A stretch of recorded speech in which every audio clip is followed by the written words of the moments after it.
Montana Territory, August 1879. The wind carried the scent of pine and dust as Everett Hale rode along the edge of Blacktail Creek, his horse's hooves muffled by late summer grass.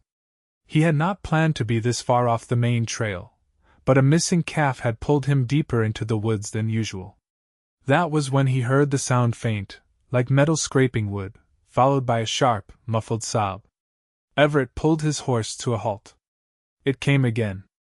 He dismounted, tying the reins to a low limb. His boots crunched through dried pine needles as he followed the sound. Behind a thicket of brush, half buried in shadow, stood an old trapper's shed, weathered gray, small, and leaning hard to one side. The door was nailed shut. "Hello?" he called out, stepping closer. A pause. Then, a frantic knock from inside. "Please!" a woman's voice cried, hoarse and trembling. "Please, he is gone. Help me!" Everett's heart kicked hard in his chest. He unslung his rifle just in case, then set to prying the door open with the edge of his boot. The planks cracked, nails screeched.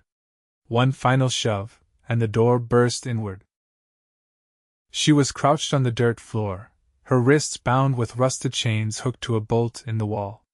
Her blue dress was torn at the hem, dirt streaked down her arms and face. She blinked up at him like she could not believe he was real. "Back up," he said gently, kneeling down. "I am going to get you out." The chains had been there a long while. The bolt was worn and the padlock nearly rusted through. He used his knife to wedge the loop, then twisted until it gave with a snap. He unwrapped the chains from her wrists carefully, his hands steady. She flinched as he touched her. "Thank you," she whispered. He helped her sit up straighter. "What is your name?"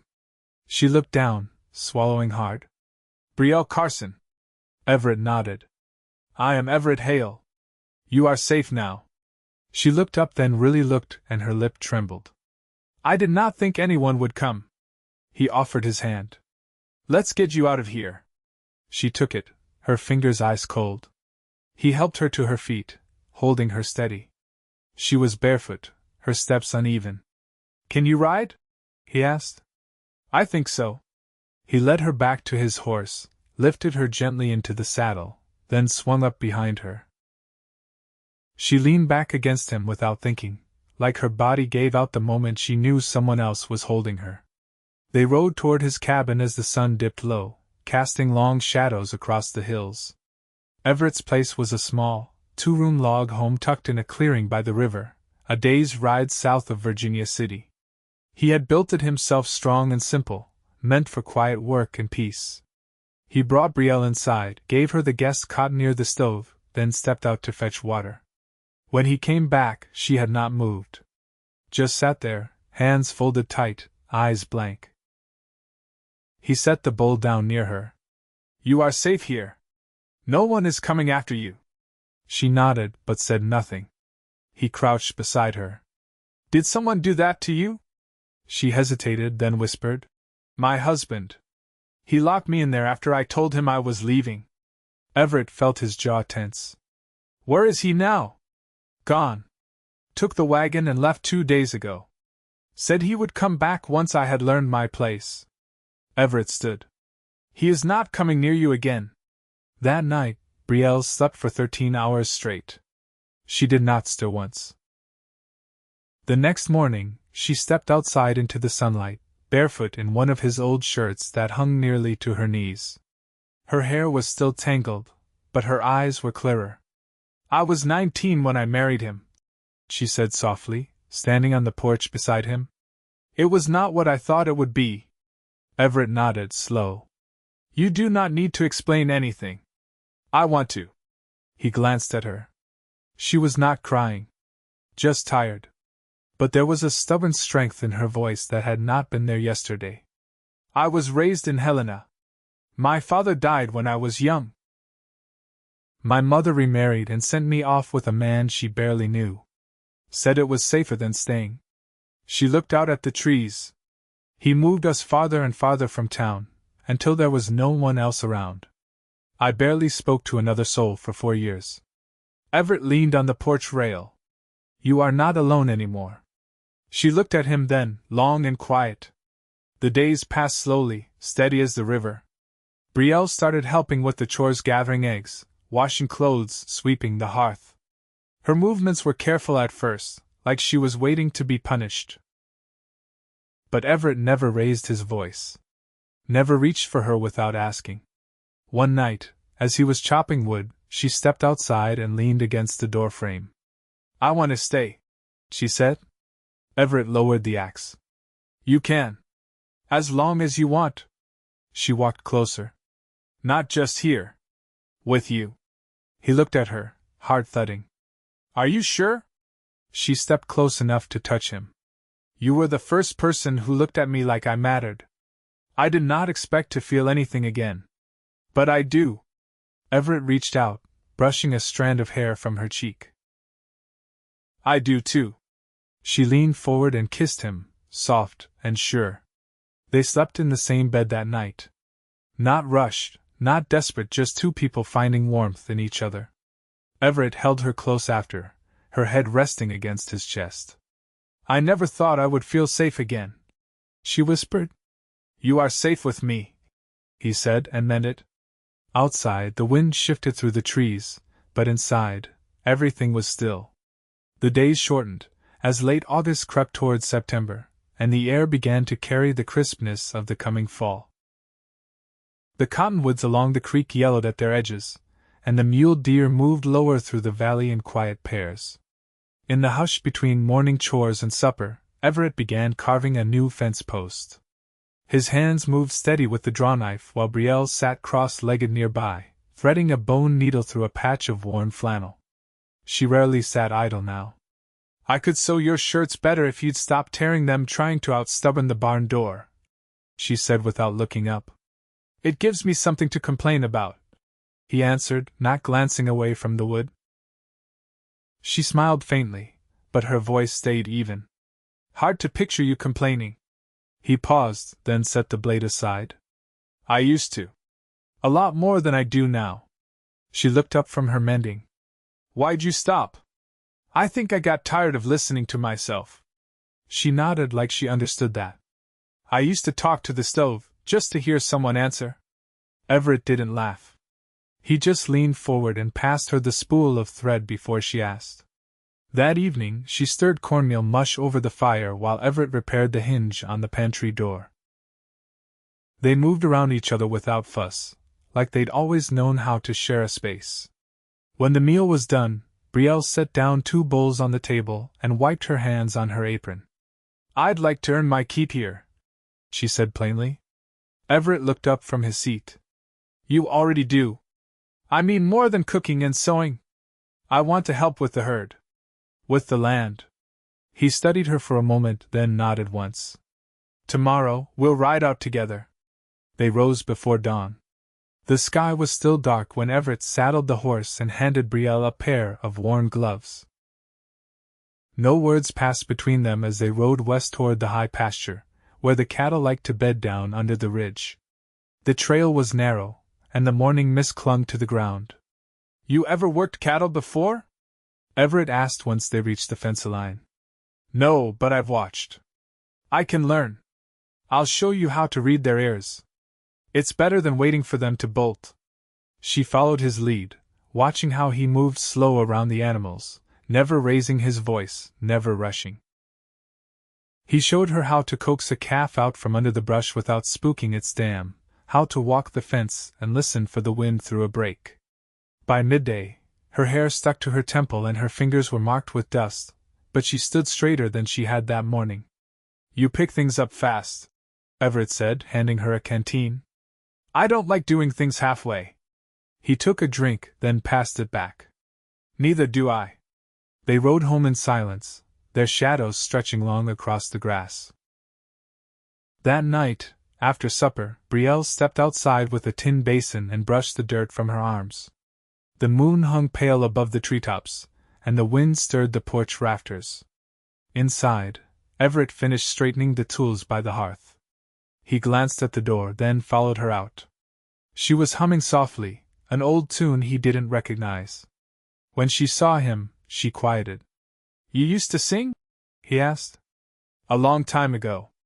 You should again. She dipped her hands into the basin. I don't know if I still can. Everett leaned against the porch post. Then I'll listen while you find out. She didn't answer, but her humming returned, low and uncertain, like a memory surfacing through water. Later, when they lay together in bed, she turned toward him and traced the line of his collarbone with her fingertips. I keep waiting for this to feel like something I need to protect myself from, she whispered. You don't have to, he said. Not with me. She rested her head against his chest. I believe you. The wind picked up outside, brushing the eaves, and Everett pulled the quilt tighter around them both. He didn't say it aloud, but the peace he'd once thought he would only find in solitude had settled instead into the shape of this woman beside him, her breath steady against his ribs. In the dark, she reached for his hand.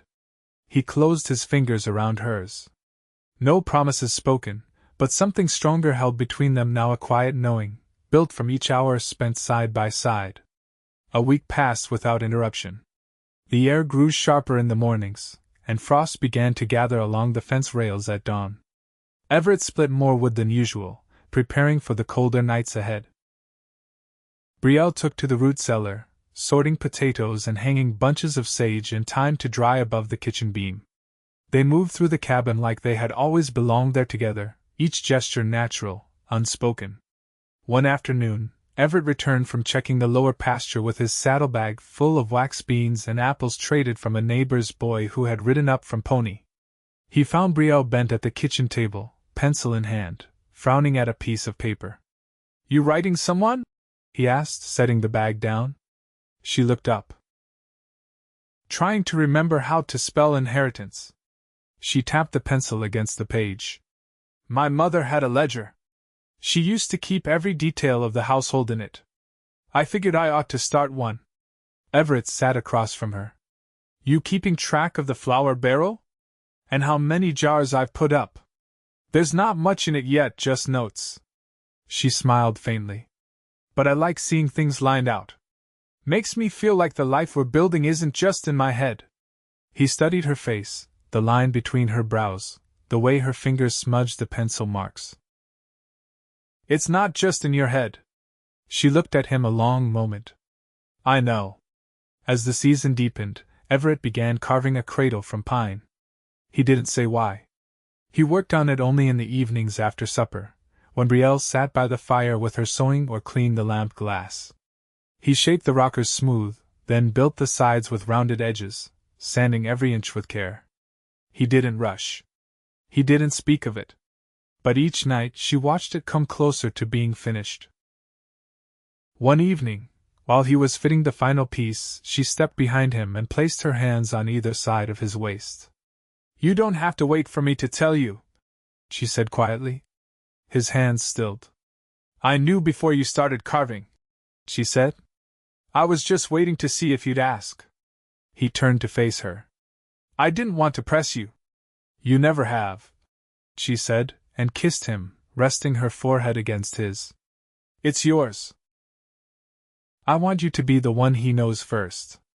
That night, they lay awake longer than usual, her hand resting over the small, still flat swell beneath her nightdress. Everett kept his arm around her, his thumb moving slowly across her knuckles.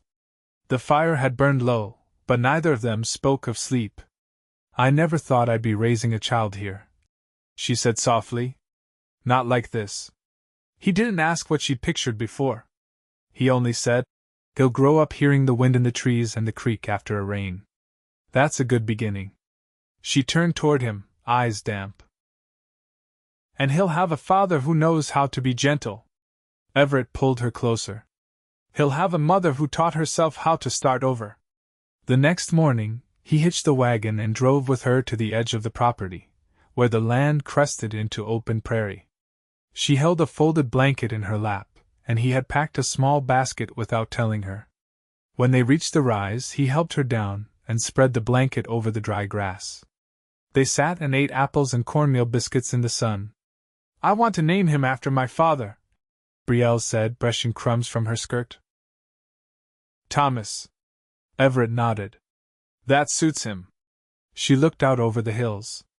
There's nothing left of my old life I want to carry forward. Except that name. He reached for her hand. Then that's where we begin. They stayed until the sun lowered toward the far ridge, casting light through the grass until it glowed like fire. Everett held her close, one hand resting low on her belly, the other tucked behind her back. No words passed between them then, but none were needed. A new life had already started. They had built it plank by plank, word by word, through quiet acts and steady hours.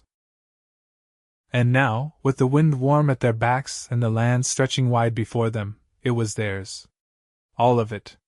The first snow came early that year, light and dry, brushing the tops of the fence posts and clinging to the fields like flowers sifted over earth too warm to hold it. Everett came in from feeding the mule with his coat dusted white, his face pink from the cold. Brielle was bent over the table, cutting muslin into strips with a pair of shears he'd traded for in Gallatin. Her hands moved with quiet purpose, her belly now just beginning to round under her dress. "You'll need heavier boots if this keeps up," he said, hanging his coat by the stove. She didn't look up. "I've been thinking about that. And other things we'll need." He poured water into the tin kettle. "Like what?" "A second quilt. Warm shirts for when I can't wear these anymore. I'll make them, but I'll need more wool." She paused, setting the shears down evenly beside her work. "And I want to fix the back room. It gets too cold. If we're to keep a child in there, we'll need to insulate the wall by the window." He leaned against the counter, watching her. "You've already planned it all. I want to be ready. I want him to come into a world that's been made ready for him." Everett nodded slowly. "Then we'll patch the wall this week. I've got cedar boards in the loft." She turned and met his eyes. "We've made something real here. I want to protect it." He crossed the room and took her hand, callous palm to hers. "So do I." The next morning, they cleared the back room together, moving the old barrel-stave rocker into the corner, and rolling up the braided rug. A wasp's nest had formed in the far windowsill, long since abandoned, and Brielle knocked it down with a broom and swept it straight into the stove without flinching. Everett began measuring the wall while she sat on the floor, drawing out rough plans for shelves she wanted above the cradle. "You ever build shelves?" she asked. He didn't glance up. "No. But I've built everything else in this place. I figure I can manage." She grinned, brushing thatch dust from her sleeve. "I'll hold the planks while you do." By evening, the room smelled of fresh cut cedar, and they sat side by side on the floor, their backs pressed to the new wall. The cradle stood quiet near the window, half shadowed in the fading light. "I didn't think I'd ever fix a place for someone again," Everett said, voice low. "It's been a long time since I thought that way." Brielle nodded, her eyes on the cradle. "I never thought I'd be allowed to. Every choice was made for me before this." He shifted to look at her. "You're choosing now." She reached out and touched the place where the boards met clean at the seam. "Feels different when you do." 2 days later, Everett rode into Pony to trade a quarter side of beef for lamp oil, beeswax, and a jar of lye. He returned with more than he'd intended: a bolt of blue flannel, a set of new hinges for the barn door, and a small iron rocking horse carved by a blacksmith's apprentice who'd given it freely once he learned Everett had a child on the way. Brielle turned it over in her hands that night, tracing the smooth line of the mane. "Did you ask for this?" "No. He just handed it to me. Said every child ought to have something that lasts." She set it gently on the shelf above the hearth. "Then that'll be the first thing our boy sees when he's old enough to reach." That night, the wind picked up, threading through the eaves with a low whistle. Everett stoked the fire before bed, and Brielle pressed herself close against his side beneath the quilts. "I want to teach him how to read," she said softly. "I want him to know stories. I want him to see the world as something bigger than these hills."